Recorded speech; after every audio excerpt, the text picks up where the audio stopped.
Air. Dalam satu tetes air, ada berjuta kehidupan, berjuta bentuk. Yang kamu lihat sekarang ini bukanlah luar angkasa. Ini adalah sebuah galaksi tersendiri, semesta tersendiri, dalam setetes air. Pencarian tanda kehidupan di ujung semesta selalu berasal dari pencarian akan air. Liquid water has been found on Mars. Scientists have suspected that frozen water could survive in permanently shadowed craters. NASA's Hubble Space Telescope has directly imaged what may be plumes of water vapor on Jupiter's icy moon Europa. Di tangan eksploitasi manusia, air menjadi sumber hidup, sumber peradaban, sumber energi, transportasi, industri, agrikultur, rekreasi, dan akhirnya gaya hidup.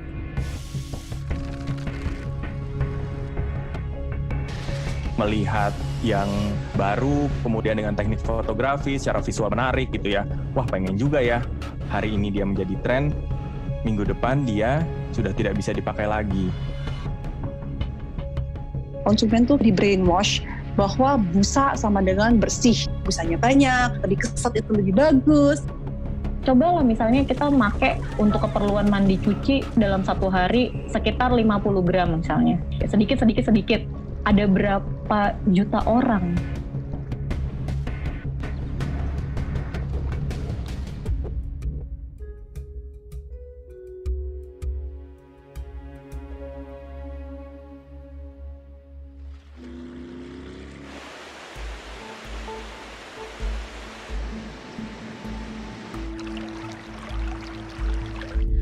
Air yang kita anggap akan dan selalu ada, bukanlah sesuatu yang selalu ada dan berasal dari bumi. Air berasal dari luar planet ini. Dari meteor-meteor yang dinamakan carbonaceous chondrite yang kaya akan H2O dan karbon.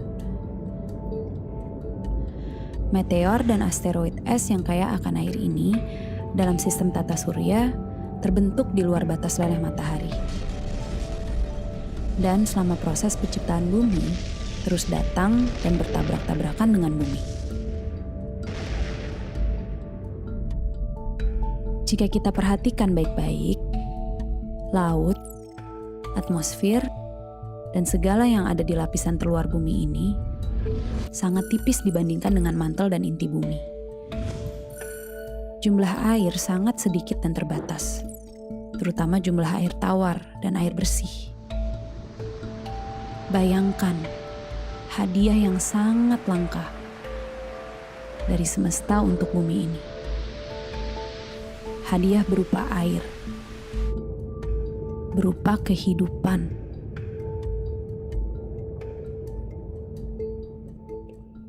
Three, two, one. See? It's a cloud. It's the water cycle. It's science. Selain air, kehidupan pun bersiklus. Standar kecantikan punya siklusnya sendiri.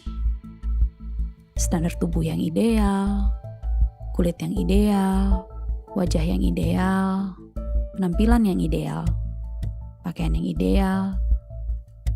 Semuanya terus berputar, terus berubah. Fast fashion adalah sebuah terminologi yang akhir-akhir ini populer yang menggambarkan betapa cepatnya siklus hidup sebuah fashion. Kalau lu jalan-jalan kemana gitu, bagus nih, murah gitu. Berapa? 30.000 doang gitu. Oh, udah belilah gitu. Beli, terus lo nyampe rumah kayak, oh gue beli ini ya? Anjing apaan nih? Letak lagi, terus lu beli lagi, gitu lagi. Untuk memproduksi sebuah celana jeans, dibutuhkan 6.500 air. Kaos katun, 2.700 liter air.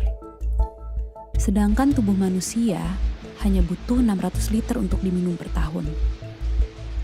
Ditambah dengan pola persaingan industri yang berusaha menekan biaya produksi sekecil mungkin. Para buruh dan pekerja di mata rantai terbawah menjadi pihak yang paling terdampak dengan kebutuhan untuk berpakaian dan bergaya. Last November, 112 people were killed in another major factory fire. 30,000 Chinese workers went on strike. Garment workers in Bangladesh. Namun, itu belum semua. Ternyata, dampak negatif bagi air dari limbah gaya hidup berpakaian tidak kalah dengan detergen yang kita pakai untuk menjaga penampilan diri. Untuk mencuci pakaian, wajah, tubuh. 70% persoalan air itu terdampaknya dari limbah domestik. Mungkin orang bakal berpikir, wah ini sungai ada limbah industri nih. Padahal sebagian besarnya itu dari limbah rumah tangga.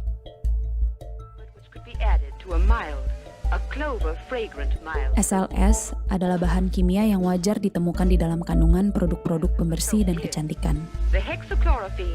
Beberapa penelitian mengaitkan kandungan ini dengan resiko kanker, iritasi kulit, dan pencemaran lingkungan.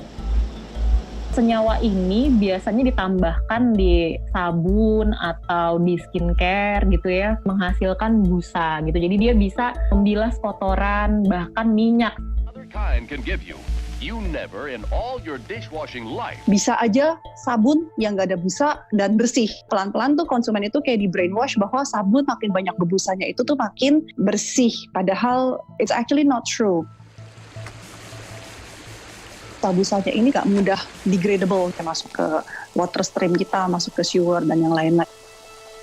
Ini yang menjadi problem. Nggak pernah kepikiran kan, selama ini kita pikirin fokusnya di packaging, di plastik dan segala macam. Tapi ternyata yang nggak kelihatan itu loh, yang udah disiram masukkan ke selokannya itu yang kita nggak pernah nggak pernah pikirin gitu kan. Ternyata itu dampaknya itu jauh luar biasa, lebih gila lagi.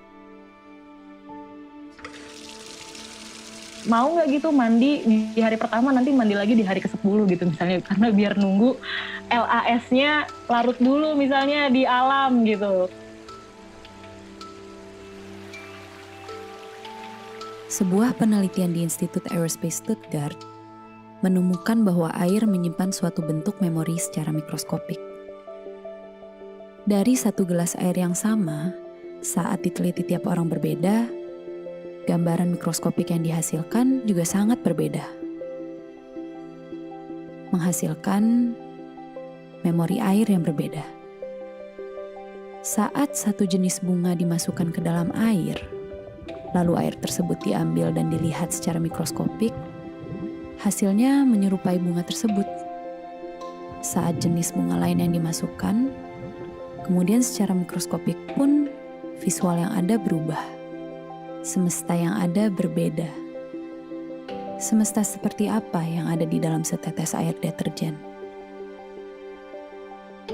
Memori seperti apa yang kita rekam untuk semesta lewat tetes-tetes busa tersebut?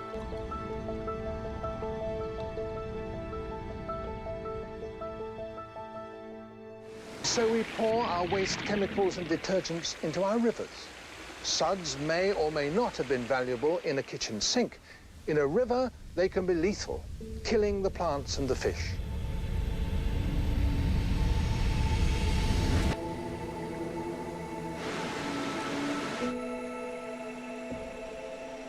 Mencintai udara, mencintai air, mencintai bumi dan segala isinya bukan sesuatu yang baru. We shouldn't so exploit natural resources that we destroy them. Common sense, you might think. Sejak tahun 90, istilah upcycle muncul dan populer. Upcycle yang berarti memanfaatkan barang-barang bekas untuk memberi nilai yang lebih, mengupgrade gerakan recycle yang hanya sekadar mendaur ulang.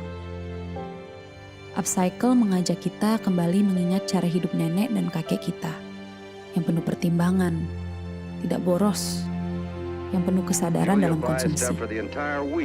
So she takes her time and sees that everything she gets is fresh and good.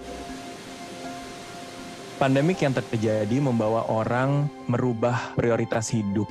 Kita jadi lebih mementingkan apa yang kita pikirkan. Buah pikir kita menjadi lebih orisinal dan lebih otentik karena tidak terbungkus oleh kebutuhan-kebutuhan kita untuk menunjukkan siapa diri kita.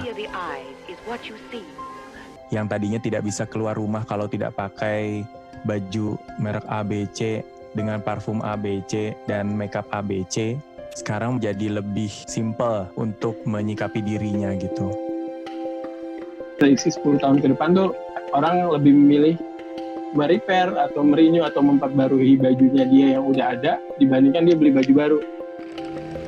Tempat gua aja itu kan tukang jahitnya dekat pasar, ada kain sisa di sana. Kalau misalnya tuh kain kagak diambil, itu diambil sama tukang bakso, sama tukang soto yang ada di pasar Kebayoran Lama. Itu buat lap gerobak, selesai itu dibuang. Terus akhirnya gua ke sana, itu gua ambil, gua bawa pulang, terus gua olah di rumah, gua potong-potong, gua komposisiin, itu gua oper lagi ke abangnya.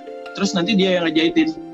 Jadi kayak secara nggak langsung tuh kain sisa dari tempat dia yang nggak kepake itu bisa ngasilin duit buat dia. Kesadaran tentang kosmetik fair trade dan ramah lingkungan sudah dimulai sejak tahun 70-an. To seek out only natural, sometimes crazy-sounding ingredients.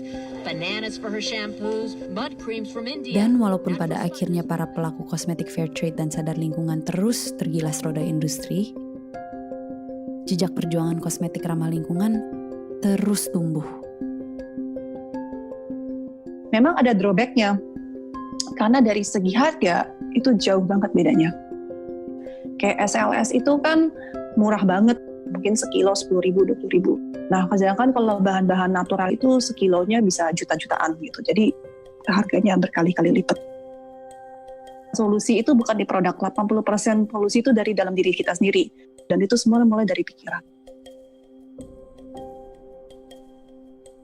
Jadi yang sudah kita lakukan ini sebenarnya adalah memilah. Kita terlalu banyak memilah sehingga kita tidak tahu bahwa keseharian kita itu sebenarnya juga merusak lingkungan. Fast fashion, slow fashion, sustainable fashion, semuanya adalah berbagai bentuk pilihan. Di satu pihak, fast fashion juga dibutuhkan karena ada orang yang tidak bisa membeli barang-barang slow fashion karena kebanyakan slow fashion harganya juga tinggi. Apakah kemudian berhenti membeli kaos? Nggak juga. Bukan industri yang harus dicolek, tetapi diri kita dan mindset kita yang harus dicolek. Butuh nggak sih lo kaos? Lo kan kaosnya udah banyak. Akan memberikan sebuah value nggak untuk diri lo? Karena sebenarnya, kalau buat saya, mencipta fashion itu adalah memberikan solusi. Menjadi sebuah titik bersyukur pada diri sendiri. Air itu seperti cerminan sih. Apabila dia hidup bersama dengan manusia-manusia yang memang baik, itu artinya kita sadar secara utuh esensi hidup seperti apa, maka air yang ada di dekat kita tuh pasti akan baik kualitasnya. Itu cerminan. Di tengah rumitnya permasalahan pencemaran air, pemanasan global, kualitas hidup para buruh, konsumerisme dan industri, serta berbagai macam keruwetan yang kelihatannya sangat kompleks, mungkin kita bisa memulai perubahan yang sangat nyata dengan cara yang sangat sederhana. Lewat gaya hidup, lewat pakaian, dan sabun.